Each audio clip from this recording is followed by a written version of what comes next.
Bienvenidos a Luces Extrañas, el programa sobre astronomía, astrofilia y alguna rareza que otra. Este es el episodio número 30.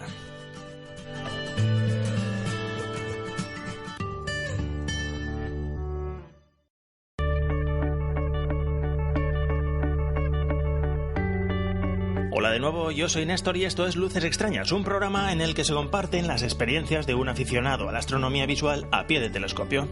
Por aquí dejo mis impresiones acerca de los objetos que se pueden observar, cómo observarlos, cuál es el mejor momento, condiciones y material. Objetos que he tenido ocasión de observar recientemente, comentarios acerca del material adecuado para observar, del material no adecuado para observar y algunas indicaciones prácticas. No es un programa sobre ciencia, astrofísica o ciencias espaciales, es un programa sobre la astronomía que tú puedes practicar cuando sales a observar con tu telescopio o tus prismáticos, en la que yo tengo algún tipo de experiencia y sobre la que puedo hablar con algún conocimiento. La astronomía observacional, la astronomía visual, en definitiva. Aquí se tratará sobre todo de la práctica, también del material y técnicas para observar el cielo estrellado con nuestros propios ojos, recibiendo directamente en nuestra retina los fotones que un día partieron de unos astros más o menos remotos y que ahora nos llegan a través de nuestros telescopios o prismáticos. Vaya, más de 2 mesazos. Ha pasado bastante más tiempo del que en un principio creía que iba a pasar desde el anterior episodio. Estoy con sequía astronómica, sequía observacional y sequía podcasteril, y bueno, ¿para qué negarlo? Lo que no voy a hacer es lamentarme en público ni contaros rollos que no importan a nadie. Hay épocas de mucha actividad y épocas de poca actividad, de muy poca actividad. Hay que adaptarse y punto. Aunque no os he ofrecido nada nuevo durante este tiempo, la respuesta por vuestra parte no ha tenido pausa y me habéis seguido enviando comentarios, me gustas en iVoox y algunas preguntas, sobre todo por correo, como si no hubiese parado de grabar, así que gracias. Aunque hay podcast específicos sobre oculares y también hay programa específico o varios relativos a tipos de telescopio y ópticas, las preguntas más frecuentes, más recurrentes, han sido precisamente sobre esto, sobre el material. Y no me entendáis mal, respondo a esas preguntas muy gustosamente y lo seguiré haciendo. Cuando uno tiene en mente hacer un desembolso económico, bien para adquirir un telescopio, un ocular o un juego de oculares u otro tipo de accesorio, se debe cerciorar de los detalles, principalmente de los conceptos básicos y posteriormente saber cuáles son las preferencias observacionales o hábitos que como observador o potencial observador uno tiene. De modo que, bienvenidas las consultas. Una cosa sí advierto, no soy nada preciso en cuanto a recomendar marcas o modelos específicos. Y esto no es por falta de compromiso o por no hacer publicidad, ni mucho menos. Es porque la cantidad de oferta, la cantidad de marcas, la cantidad de modelos es lo suficientemente alta como para que yo no tenga experiencia directa con la inmensa mayoría de ellas. De modo que muchas veces no puedo hablar de experiencia propia en un modelo concreto de telescopio o de ocular o de filtro. Ahí no me mojo demasiado, vaya. No es que me niegue a mencionar modelos concretos, sino que me limito a nombrar las características a buscar en un determinado material, un determinado accesorio, según el caso. Luego, y partiendo de esa base, de unos mínimos, ya va uno y en función de su presupuesto ya elige un modelo u otro, una marca u otra. También hay alguna que otra pregunta sobre la observación en sí, sobre magnitudes, objetos, constelaciones, cúmulos de galaxias, pero son minoría. Y esto es así porque, supongo que ese tipo de información se puede encontrar fácilmente haciendo una búsqueda rápida en Internet. Y las dudas relativas a material son más complicadas de resolver rápidamente porque dependen de muchísimos factores, tales como la pretensión del usuario, sus hábitos, sus experiencias, el lugar desde el que practica, sus gustos, todas esas cosas que os he dicho muchas veces. Aunque me niego en redondo a hacer una serie de capítulos con conceptos básicos o teóricos del tipo ¿qué es una estrella? ¿Qué es una nebulosa planetaria? ¿Qué planetas hay en el sistema solar? Etcétera, ya que cada uno puede encontrar esa información muy rápidamente, sí que es posible que vaya recopilando dudas que erróneamente yo supongo que están sabidas y luego juntarlas y resolverlas en un podcast específico. Son conceptos que no suelen estar presentes en el día a día, pero son sencillos, fácilmente explicables y que una vez sabidos pues no entrañan ningún misterio. Qué sé yo, pueden ser cosas tales como la magnitud aparente, las distancias angulares entre objetos o el tamaño de los mismos y cosas por el estilo. Este pensamiento me viene porque también he recibido algún mensaje de personas diciéndome que no se enteraban demasiado de lo que contaba en el podcast, que se perdían en esos detalles. Y bueno, mi opinión es que no voy a cambiar la temática del podcast para adaptarla a quienes parten de cero. El podcast va a seguir siendo principalmente en directo a pie de telescopio y principalmente también orientado a quienes sean aficionados a la astronomía visual o a quienes pretendan lanzarse a ello en breve. Para aprender conceptos de astronomía, digamos genérica, hay otros lugares, hay blogs, hay libros, etc. Aún así, de cuando en cuando haré altos en el camino explicando cosas que en un principio puedan sonar desconocidas. Aunque las haya explicado anteriormente en otro episodio o en varios, no pretendo que quienes aterricen por primera vez en el podcast tengan obligatoriamente que escuchar todos los episodios, desde el primero hasta el último. De modo que para conseguir ese equilibrio estoy abierto a responder preguntas sobre cosas que creáis que no quedan claras en los episodios. El correo electrónico se presta bastante bien a ello, aunque también tenéis el Twitter y los comentarios en iVoox. Dicho todo lo anterior, he pensado que las preguntas o consultas que me remitís las puedo poner aquí en un episodio del podcast, en abierto para los demás. Y así lo ponemos todo en común. Este episodio, que no sé qué duración terminará teniendo, va a basarse en comentar preguntas que me habéis venido haciendo a lo largo de este tiempo. Es el episodio número 30 y me parece un número bastante redondo como para ser diferente a los demás. El más oportuno para hacer esto. No estaría mal hacerlo en todos o la mayoría de los episodios que acaben en 0. Y tranquilos aquellos que me hicieron preguntas en su día porque no voy a revelar sus nombres. Es más, como la mayoría de preguntas se repiten en mayor o menor medida, pongo aquí una pregunta promedio que realmente no me ha hecho nadie y la respondo. ¿Vamos allá? Pues esperad un segundo, que voy a poner una promo.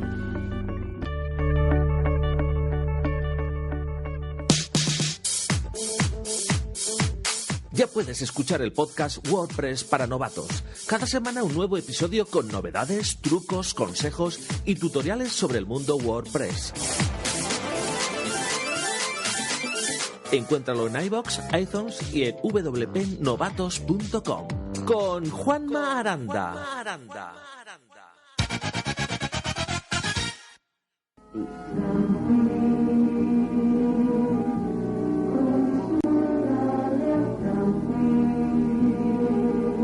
Para empezar, ya me preguntan sobre qué oculares comprar. Me dicen: dadas estas fechas, me gustaría mejorar algo los oculares para mi telescopio, y no quisiera hacerlo sin antes consultar alguna opinión o consejo. Serían para un telescopio Newton de 200 a f6 en base Dobson, y quisiera aprovechar la posibilidad de usar oculares de 2 pulgadas. ¿Vale la pena entrar en las 2 pulgadas? Si es así, ¿qué marcas y tamaños aconsejas? Me interesa sobre todo la relación calidad-precio, ya que, como dices, el dinero está para cosas importantes. Esto es una afición y el gasto en cachivaches hay que optimizarlo al máximo.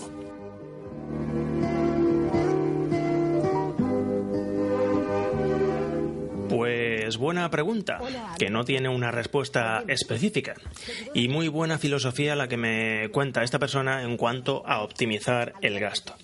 Una vez que uno tiene ya una experiencia dilatada en la práctica de la astronomía visual, ya tendrá el suficiente criterio para saber si le conviene optar por oculares premium, algunos de los cuales valen varias veces más que el telescopio. Ahora lo que toca es mejorar los oculares que suelen traer los telescopios de serie sin tener que hipotecar la casa. Yo tengo pocos oculares. Suelo usar principalmente dos que, combinándolos con una lente Barlow de doble magnificación, me cubren un amplio rango de aumentos. Sí que es verdad que estoy falto de un ocular de muy pocos aumentos, algo así como un ocular de focal de 25 a 30 milímetros. Pero sería de uso marginal, y además para obtener imágenes de calidad con mi telescopio tendría que elegir un ocular de los de gama alta. De momento no tengo ganas de adquirir uno. Pero a lo que voy es que ya hace unos cuantos años que no hago cambios en mi juego de oculares. No sé si hará ya más de 6 o 7 años que compré el último. Me he desenganchado de las novedades que han ido saliendo en cuanto a nuevas marcas, y hace un año aproximadamente un amigo me pidió que le buscase unos oculares para su nuevo telescopio, un poco mejores que los de serie. Bueno, pues en las búsquedas que hice para ver cosas nuevas que había, me quedé ojiplático de la oferta que hay hoy en día. No solo marcas nuevas que antes ni siquiera existían, sino de líneas enteras de oculares en cada una de esas marcas. Oculares planetarios para altos aumentos, PLOS con sus 50 grados de campo aparente. Oculares de campo amplio, de supercampo amplio, de megacampo amplio, qué sé yo, cuántas cosas. Una barbaridad. Además de William Optics y sus diferentes encarnaciones bajo diferentes marcas, está Skywatcher, está GSO, la marca TS, es Telescope Service, que tiene todos los tipos de ocular que le puedas pedir. Omegon también, más de lo mismo, etc. Mi idea inicial era oculares de la serie Hyperion, de la marca Baader, por su conocida buenísima relación calidad-precio, pero luego descubrí que existen clones de esos oculares bajo la marca TS o bajo otras marcas, de modo que, como casi siempre, lo que uno debe tener claro es las características que busca y después inclinarse por una marca u otra en función de si le cuestan 15 euros más o 20 euros menos, si los tienen en tu tienda de confianza o si están muy extendidos y la gente que los posee tiene buena opinión de ellos. Tomamos como referencia el Hyperion de Baader, aunque, repito otra vez, existen oculares equivalentes de otras marcas. Tienen un rango bastante generoso de focales entre las que elegir y no distorsionan mucho en bordes con telescopios cortos, como son casi todos los Newton, cortos. El del ejemplo de la pregunta es un Newton a f6, ¿no? Así que la imagen será mejor todavía que puesto en un telescopio f5 o f4. Teniendo en cuenta que el telescopio es manual, es preferible un campo aparente amplio. Yo no optaría por nada inferior a 65 grados de campo aparente. Y los Hyperion ya tienen 68, por lo que son suficientes para hacer búsquedas y después seguir el objeto en el cielo durante un tiempo, que transite de un lado a otro del campo del ocular.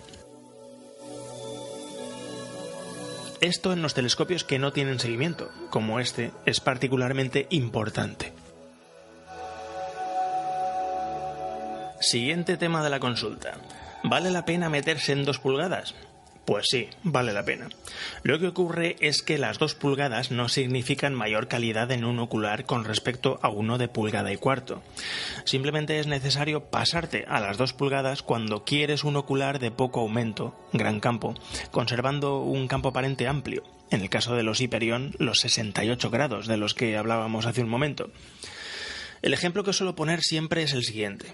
Tenía la respuesta ya escrita desde hace tiempo. Si optas por una colección de oculares PLOS, que por definición tienen 50 grados, algún fabricante los hace de 52, 50 grados de campo aparente, y decides tener todo el juego en 1,25 pulgadas, cuando llegues al ocular de 40 milímetros, el campo aparente ya no puede ser de 50, es de menos, no sé si son 35 grados, una cosa así. Las lentes capaces de ofrecerte mucho campo real y mucho campo aparente no caben en un barrilete de 1,25 pulgadas. Si quieres esa focal con el campo aparente propio de un PLOS, el barrilete debe pasar a ser de 2 pulgadas obligatoriamente. Y lo mismo pasa con otros tipos de oculares. Llega un momento en que una determinada focal, si el fabricante quiere conservar el campo aparente de toda la serie, debe pasarse de 1,25 pulgadas a las 2 pulgadas. Es una necesidad óptica, no un tema de cuanto más gordo mejor. En el caso de los Hyperion que nos ocupa, esto no hay que tenerlo muy en cuenta porque tienen un diseño muy particular en el que están presentes las dos medidas estándar, 1,25 y 2 pulgadas. Nada de qué preocuparse, pues. Los 68 grados de campo aparente estarán presentes en todas las focales de esta serie. No me quiero extender innecesariamente. Es solamente decir que en el mercado hay algunos oculares de 15 milímetros, de algunas marcas, digamos, blancas, en 2 pulgadas, porque hay gente que cree que por el hecho de ser grandes son mejores, pero es una auténtica pérdida de dinero. Pasando al tema de qué focales elegir, lo que te proporcionaría los aumentos en tu telescopio, pues ahí es cada uno el que decide.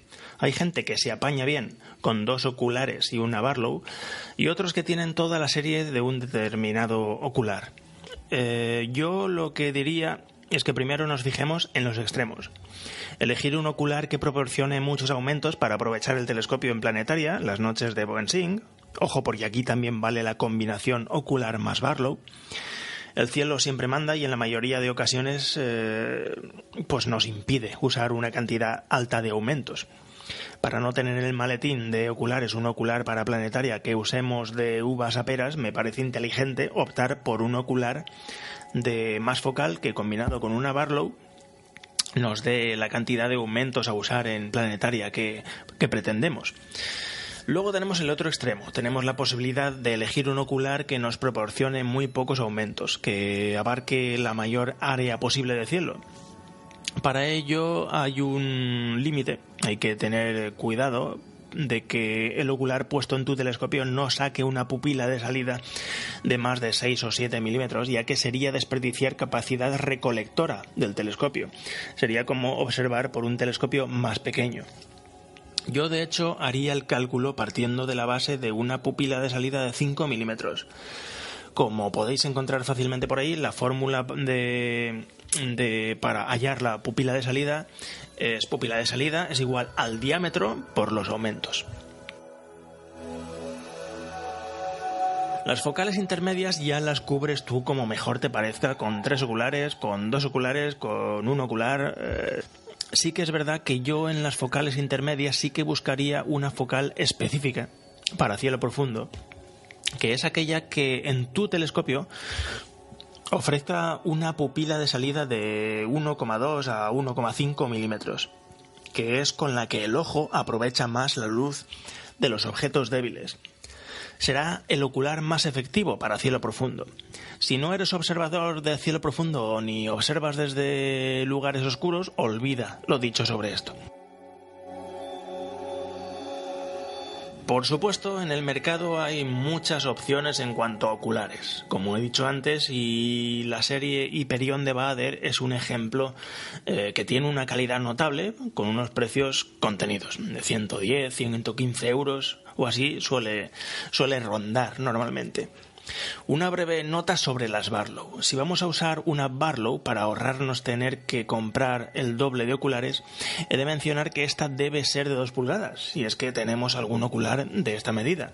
Si nuestra Barlow es de 1,25 pulgadas, pues no podremos ponerle detrás un ocular de 2.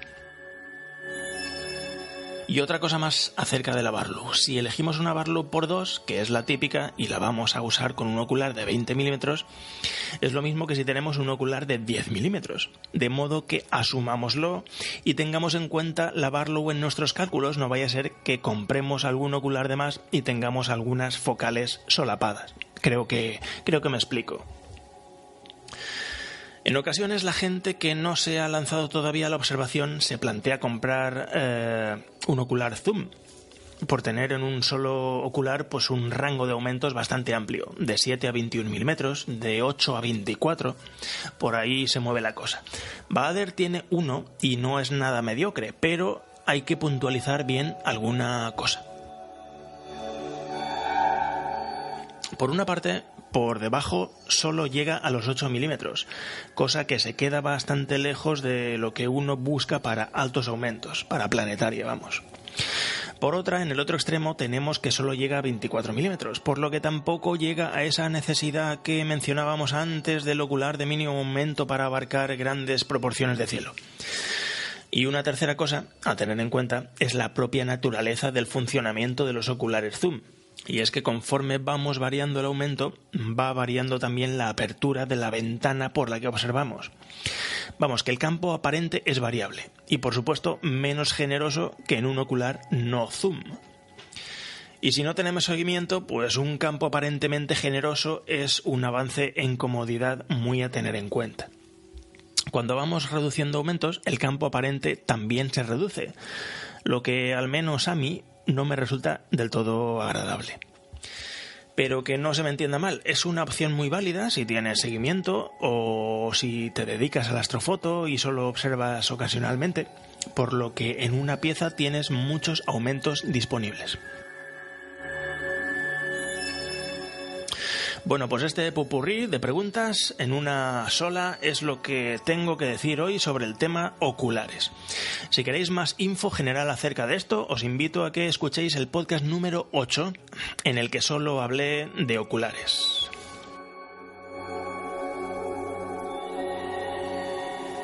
La siguiente pregunta típica es la relativa a la compra de un telescopio. Hola, últimamente me estoy interesando por la astronomía y la observación del cielo. Siempre me ha gustado, pero nunca he hecho nada por aprender. Ahora que tengo más tiempo, he pensado en empezar a echarme al monte, como tú dices, y observar por ahí arriba. Para ello, lo primero que estoy pensando es en comprarme un telescopio, pero nada más empezar ya me estoy desanimando porque la cantidad de opciones que hay en el mercado es enorme y como no tengo ni idea de lo que necesito, me encuentro con que no sé por dónde empezar. He decidido empezar preguntándote a ti, aunque ya sé que has tratado el tema con anterioridad. ¿Me puedes recomendar alguno que esté bien equilibrado en cuanto a calidad, precio y prestaciones? Como indicaciones para ayudar a acotar más la búsqueda, te puedo decir que lo voy a utilizar los fines de semana desde una casa en una zona rural, en la que el cielo no es del todo excelente, pero que no es malo en absoluto. No he usado nunca un telescopio, por lo que desconozco cómo funcionan esas monturas ecuatoriales con esos ejes tan raros. No he usado tampoco prismáticos para observar el cielo, de modo que sé localizar la luna y gracias. Huelga decir que cuanto menos dinero cueste, mejor que mejor. No sé, estoy pensando en algo así como 300-350 euros. Si voy muy desencaminado en el precio, dímelo sin rodeos. Hola amigo, con lo que me dices, en cuanto al presupuesto, tus conocimientos, el lugar para observar, etc., no me equivocaría en recomendarte un reflector Newton de 150 milímetros de diámetro, 6 pulgadas, y una longitud focal de 1200 milímetros en base Dobson. Apertura decente, menos de eso yo no lo veo recomendable, y un precio muy asequible. No hay necesidad de puesta en estación, te olvidas de esos ejes raros que tienen las monturas ecuatoriales. Poca parafernalia acompañando telescopios, como patas, monturas, baterías, motores, etc. Manda la sencillez. Muy ligero, tanto el tubo como la base Dobson. Opción de montarlo en un futuro en una montura ecuatorial, si te llama la atención el tema del seguimiento o la búsqueda automática. Y finalmente, si poco después quieres cambiar a un telescopio mejor, el desembolso inicial no ha sido muy elevado. La gente tiene reparo en hacerse con un reflector por el tema de la colimación. Habrás oído hablar de este concepto. Pero en 15 minutos se aprende. Además, en ese modelo es posible que una vez colimado no haga falta hacerlo nunca más o casi nunca más. Habría que revisarlo de cuando en cuando, eso sí. Pero no tengas ningún reparo en ello. Evitar la compra de un reflector por este tema sería como evitar comprar un coche porque no sabes medirle el nivel del aceite. Sinceramente creo que es el ideal para que empiece todo el mundo y debería estar más extendido, porque es un todoterreno. Si puedes estirar un poco más el presupuesto y lo vas a tener en casa, yo aumentaría el diámetro y me iría a un 200 de diámetro y focal 1200. También en base Dobson, por la sencillez. Y el precio. Mira los modelos de estos dos telescopios, tanto de Skywatcher como de GSO como de TS, y a ver qué te parecen los precios de unos y de otros. Aparte, unos simples prismáticos de 10x50 o una cosa así no estarían de más para acompañar al telescopio. Le darían contexto a aquello que observas por el telescopio. Como es un telescopio desprovisto de tecnología para hacer búsquedas, te tendrás que buscar la vida tú para encontrar los objetos en el cielo. Lo que te puedo decir es que vale la pena lanzarse a ello. Si este arrebato astronómico sobrevive a los primeros estadios, luego ya no habrá inconveniente que te pueda frenar. Solo te recomendaría una cosa que hagas de cuando en cuando, sobre todo al principio, mientras te vas familiarizando con tu telescopio, con el cielo y con la búsqueda de objetos. Buscar salir con otra gente. No te digo que no observes solo. Desde tu casa observarás mucho y muy bien, pero busca también compartir experiencias con otros. Verás trucos o hábitos en los que no habías caído y te facilitarán la labor. La curva de aprendizaje te resultará mucho más suave, mucho más llevadera, si observas en compañía, aunque sea de cuando en cuando. En esto insisto mucho en los primeros episodios del podcast, principalmente en el episodio 1, en el 2 y en el 6. Échales un vistazo. Así que suerte y coméntanos qué has hecho y cómo te ha ido. Hola, un amigo y yo nos hemos comprado un telescopio reflector de 200 milímetros de diámetro y 1000 de focal en montura ecuatorial. Bastante modesto porque no queremos gastar demasiado en principio y por el momento solo hemos podido ver la luna. Como estamos empezando nos faltan todavía muchas nociones y tal vez un curso de iniciación sería lo más adecuado. No sé si sabes de dónde puedo informarme acerca de estos cursos, algún grupo de aficionados u otra forma de aprender a sacarle el máximo partido. También nos gustaría saber qué zonas son las mejores para observar. Somos del norte de España. Tenemos muchas ganas de observar Saturno, Júpiter, etcétera, pero de momento nos ha sido imposible. Es un peñazo andar con las ruedecitas para ir escaneando el cielo.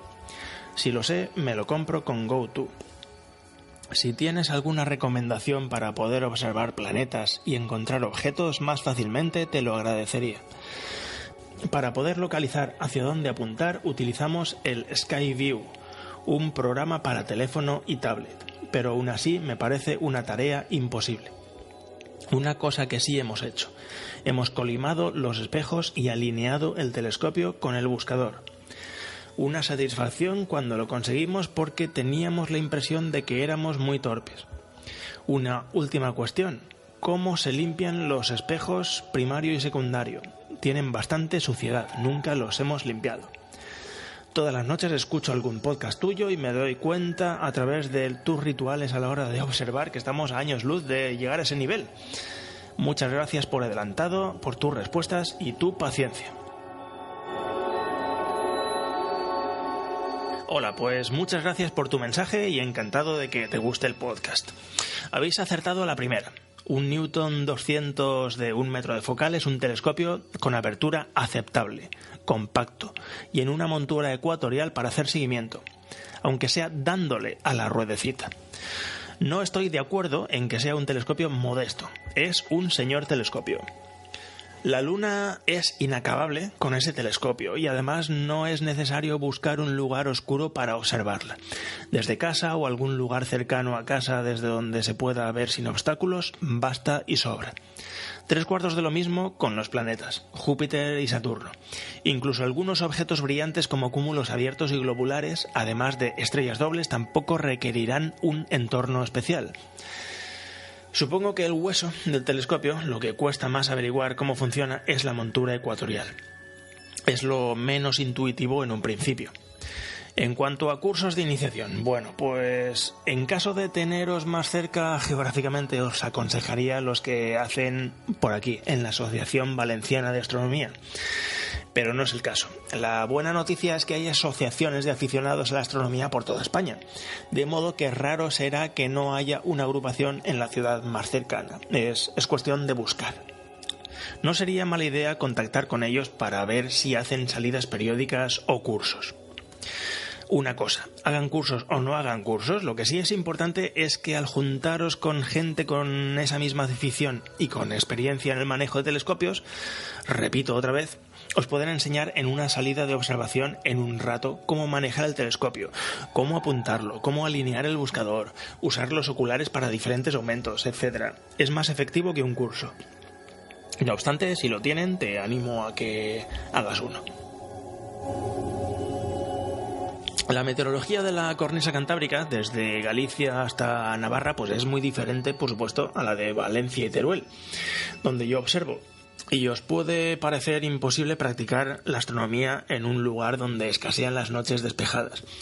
Sin embargo, fijándome en las costumbres de los aficionados de regiones como el Reino Unido o Irlanda o lugares similares, leyendo blogs extranjeros y revistas de otros países, pues veo que la filosofía es otra. Tienen el telescopio en casa y cuando se abre un claro en el cielo, 2 horas bastan y sobran, sacan el telescopio a su terraza o jardín trasero y no desaprovechan la ocasión. Créeme que así cunde mucho más que observaciones largas una vez al mes. No sé si en vuestro caso podéis hacerlo o tenéis muchas farolas cerca o qué, pero recuerda lo que te he dicho al principio de que los objetos brillantes del cielo no requieren buscar lugares de observación especiales. Sé de gente que, como tiene reparo a ir sola por el monte, que es algo muy lógico, lo que hacen es ir a campings o zonas de esas de cabañas de madera, pasan el fin de semana, el puente o unos días libres con luna favorable en una zona que tiene todos los servicios que puedes necesitar y sigues estando dentro de un recinto. Por el norte de España no escasean los parques nacionales y parques naturales con alojamientos de este tipo. Y ahora, a partir de primavera, se van a empezar a poblar masivamente. Además, si se nubla, siempre tienes un plan B porque las instalaciones ofrecen pues otras actividades. Lo de encontrar las cosas escaneando el cielo con las ruedecitas. Mal. Ese no es el modo. Esas ruedecitas o mandos flexibles están en 2 ejes diferentes. Uno en el eje de ascensión recta, que es el movimiento que sigue el cielo. Por lo tanto, ese mando, una vez localizado el objeto, sirve para hacer el seguimiento. Es el más importante de los dos. El que está en el otro eje, el de declinación, una vez hayas centrado el objeto en el buscador y en el ocular, ya no necesitarás tocarlo. Esto que he dicho supongo que ya lo sabrás, pero de tus palabras creo apreciar que no buscáis correctamente los objetos. Parece que vais directamente de un objeto a otro con las ruedecitas y eso efectivamente es una tortura. Hay que soltar los embragues de los 2 ejes. Los embragues se sueltan pues con unas palanquitas pequeñas que hay muy cerca de donde gira cada eje. Con los embragues sueltos coges el tubo que estará libre, estará dislocado, digámoslo así, y apuntas como si fuera con una escopeta, apuntando con el ojo paralelo al tubo. Debes mirar por encima de la línea del buscador, en la misma línea del buscador, pero no a través del buscador, sino encima, por encima de él. Y mueves el tubo, que estarás abrazando con tus 2 brazos o bien agarrándolo por la parte delantera con una mano y por la trasera con la otra. Hasta que vas moviendo el tubo, hasta que crees que la estrella o el objeto en cuestión se vea a través del buscador y te cambias a mirar por el buscador. Basta con que esté en el campo del buscador. En ese momento hay que tener el pulso suficiente para conservar la posición de la estrella mientras aprietas con los 2 embragues. O le dices a algún acompañante que te los accione. Con los 2 ejes ya bloqueados, podemos ya usar los 2 mandos flexibles, las ruedecitas, para llevar la estrella al centro del buscador, donde los 2 hilos de la cruceta se unen. Si además de ponerte a observar habéis tomado la precaución de alinear el buscador con el telescopio, hay que hacerlo todas las noches, la estrella estará también en el ocular. Ese proceso hay que repetirlo para todos los objetos que vayas a buscar en una noche, a no ser que esté muy muy próximo y con los mandos puedas ir fácilmente de uno a otro. Ya sé que suena complicado, lo de mantener la estrella dentro del buscador mientras buscas a ciegas las palanquitas de los embragues, pues se parece más al malabarismo que a otra cosa, pero es mejor eso que ir de objeto en objeto con los mandos de ajuste fino. Ya lo verás. Yo pinté esas palanquitas de blanco en mi primera montura ecuatorial para poder encontrarlas más fácilmente de noche. Te decía que un Newton de 200 ya es un señor telescopio, no es de iniciación. Con esto os quiero decir que podéis aspirar a mucho con él. Lo de que esté computerizado o no ya es cuestión de gustos. A mí me parece que la diferencia de precio no compensa, pero siempre estáis a tiempo de cambiar la montura más adelante. Una cosa que tal vez no hayas tenido en cuenta es que puedes motorizar los ejes con un kit que venden para ello. No sé si cuesta unos 110 euros y puedes acoplarlo después, a posteriori. El proceso para localizar los objetos en el cielo sería el mismo que te he dicho antes, abrazando el tubo y soltando los embragues, pero el seguimiento lo haría el telescopio solo y el ajuste lo harías accionando los botones, 2 para cada eje del mando. Tener seguimiento ayuda muchísimo. Eliminas todas las vibraciones que induces al darle a la ruedecita del seguimiento, lo que te permite concentrarte solo en observar y te deja una mano libre para poder, si quieres, dibujar lo que ves al ocular. Una actividad más que gratificante. Yo ahora mismo no tengo seguimiento en ningún telescopio y lo echo de menos. En cualquier caso, ahora mismo no es imprescindible que inviertas más dinero en accesorios. Tienes un telescopio muy capaz y yo ahora me centraría en la habilidad de localizar los objetos una vez que sabes dónde están en el cielo. La puesta en estación no es muy exigente haciendo astronomía visual, pero si tenéis alguna duda del proceso me volvéis a pegar un toque. Otra cosa, si habéis colimado los espejos sois ya usuarios avanzados, en serio. Ahí se atasca mucha gente, así que enhorabuena. El programa del que me hablas, Skyview, debe ser uno de tantos programas que hay para teléfonos o tabletas. Todos hacen lo mismo y la mayoría lo hacen bien. Así que elige el que te muestre el cielo como más te guste, porque lo que debes conseguir es entender que las estrellas que te muestra la pantalla se corresponden con las que tienes enfrente. Yo siempre he configurado todos los programas simuladores del cielo para que me muestre las líneas de las constelaciones, ya que si no las tengo me pierdo y no entiendo nada. Y además quito todos los demás dibujitos y tonterías, salvo los rótulos de los astros más importantes, las constelaciones, etc. Una vez localizas en el programa dónde está Saturno, por ejemplo, lo identificas en el cielo y lo buscas como te he dicho antes. Una vez localizado en un ocular de menos aumentos, lo centras y ya le pones los aumentos que consideres o de que dispongas. El asunto de limpiar el espejo. Los espejos de un telescopio no son como los de casa, que tienen la capa reflectante por detrás del vidrio, sino que esa capa la tienen sobre el vidrio. Esa capa reflectante está en la intemperie y es muy sensible, por lo que hay que tocarla lo mínimo imprescindible. Solamente a la hora de limpiar un espejo nos podemos permitir tocar el aluminio superficial y aún así hay que hacerlo con mucho cuidado. Hay que sumergir el espejo en agua, de modo que hay que quitar el espejo del tubo. En un Newton de 200 como el vuestro, pues no hay problema si sumerges el espejo con su celda y todo. Bueno, pues eso, una palangana donde se pueda sumergir el espejo, aunque solamente sean unos milímetros. A esa agua previamente le podemos añadir algo de jabón, no es imprescindible, unas gotas, tampoco debe de haber espuma abundante, ¿sabes? El jabón debe ser neutro, nada de fairy de ese verde ni sustancias que sean agresivas. La superficie del espejo se daña muy fácilmente. Sumergimos el espejo y ahora necesitamos unos algodones. Esos algodones servirán para frotar el espejo sumergido. O sea, el algodón sumergido dentro del agua, todo sumergido, ¿vale? Pero hay que frotarlo con mucha delicadeza, sin presionar absolutamente nada. apenas con el peso del algodón sobre el aluminio. Usamos unos cuantos algodones. Cuando consideremos que ya está libre de suciedad, lo sacamos del agua y lo rociamos con agua limpia.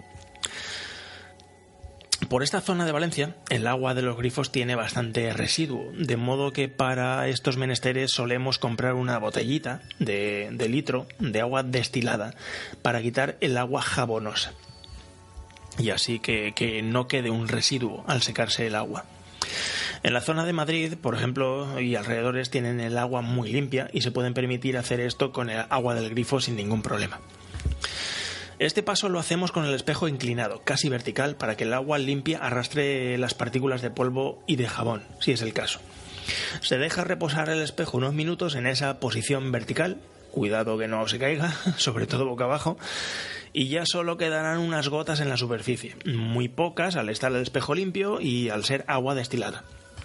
Si queremos quitar las últimas gotas o las más grandes, lo podemos hacer con la punta de una servilleta de cocina, de esas de papel absorbentes, y absorber gota por gota procurando no tocar la superficie, sino solamente la gota.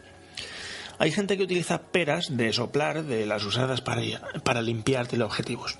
Gente con espejos grandes, este último paso lo hacen con un secador de pelo, pero habría que asegurarse muy bien de que el secador y el ambiente estén limpios. No vaya a ser que después de limpiar el espejo lo llenemos de pelos o partículas de polvo del ambiente o del propio aparato. Queda prohibido, del todo prohibido, los compresores de aire. Todos tienen un porcentaje de aceite en el aire y eso arruinaría la óptica. Así que olvidémonos de esos mecanismos. Ya solo queda volver a montar el espejo en su sitio y volver a colimar el telescopio. El espejo secundario, por pequeño, es más fácil y rápido de montar, pero desmontarlo implica que luego la colimación va a costar mucho más. Es mucho más difícil colimar un secundario que un primario. Es una colimación nivel experto.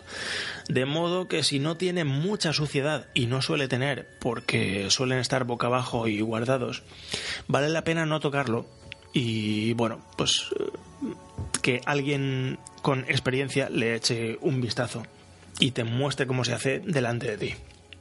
Al estar estos espejos siempre boca abajo, pues eso, no se suelen depositar partículas de polvo como sí que lo hacen en el primario. Por YouTube se puede encontrar algún vídeo de gente que limpia espejos primarios de diferentes tamaños. No todos usan el mismo método, entonces pues nada, elige el método más cuidadoso de los que veas. Bueno, lo dicho anteriormente, si me he dejado algo sin comentar o surgen nuevas cosas, no dudéis en volver a darme un toque. Un saludo.